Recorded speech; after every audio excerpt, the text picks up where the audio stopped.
অবশেষে শাকিব খানের জন্মদিনের দিনে আসলো তাণ্ডবের ফার্স্ট লুক। এটার কিন্তু ডিরেক্টর রায়হান রাফি।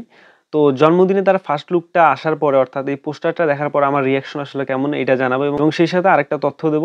আসসালামু আলাইকুম, হাই আম নিউজ গায়। শাকিব খানের যে তাণ্ডবের ফার্স্ট লুক পোস্টারটা আজকে রিলিজ পেয়েছে সেখানটায় দেখা যাচ্ছে শাকিব খানের পুরো শরীরে আগুন জ্বলছে এবং সে অনেক রাগ এবং ক্ষোভ নিয়ে তাকিয়ে আছে এবং তার ভুরুর উপরে একটা কাটা দাগ দেখা যাচ্ছে এবং তার চুলগুলো ছোট। অনেকে এই পোস্টারটার নিচে এসে কমেন্ট করছে যে শাকিব খানকে সালমান খানের মতো আর কি দেখা যাচ্ছে।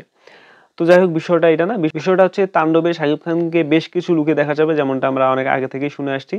এবং এইখানে শকিং একটা নিউজ হচ্ছে, মানে একটা সারপ্রাইজ হওয়ার মতো একটা খবর হচ্ছে। বিভিন্ন নিউজ পোর্টাল থেকে আমরা জানতে পেরেছি এখানে একটা আফরান নিশোর ক্যামিও থাকবে 40 থেকে 50 সেকেন্ডের মতো, অর্থাৎ 1 মিনিটের মতো আফরান নিশোর একটা ক্যামিও থাকবে।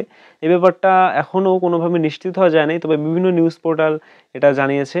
দুইয়ে দুইয়ে চার মেলাতেই পারেন, কেননা কিছুদিন আগে আফরান নিশো কিন্তু শাকিব খানের বরবাদ সিনেমা আনকাট যে রিলিজের জন্য কিন্তু একটা স্টোরি দিয়েছিল, একটা কবিতার মাধ্যমে প্রতিবাদ করেছিল যে বরবাদকে আনকাট রিলিজ দেওয়া হোক।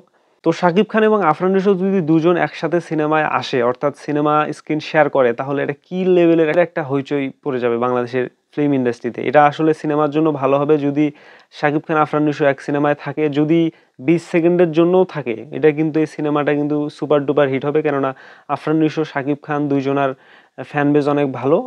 তিনি বহুদিন ধরে ফিল্মের সাথে আছেন, অনেক সুপারহিট মুভি করেছেন অলরেডি। এদিকে আফরান নিশো মাত্র শুরু করেছেন, সুড়ঙ্গ অনেক ভালো হয়েছে এবং এবার আসছে দাগি। তো এই দাগি এবং বরবাদ যদি এক হয়ে যায়, অর্থাৎ তাণ্ডবে যদি আফরান নিশো এবং শাকিব খানকে একসাথে দেখা যায়, তাহলে ভাই আপনার কি মনে হয় সিনেমা হল আসলে স্টেডিয়ামে রূপান্তরিত হবে?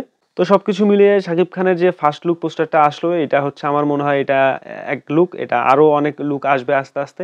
তো এই বিষয়ে আপনার কি মতামত জানতে পারেন এই ভিডিওর কমেন্টে। দেখা হবে পরবর্তী কোনো আপডেট নিয়ে।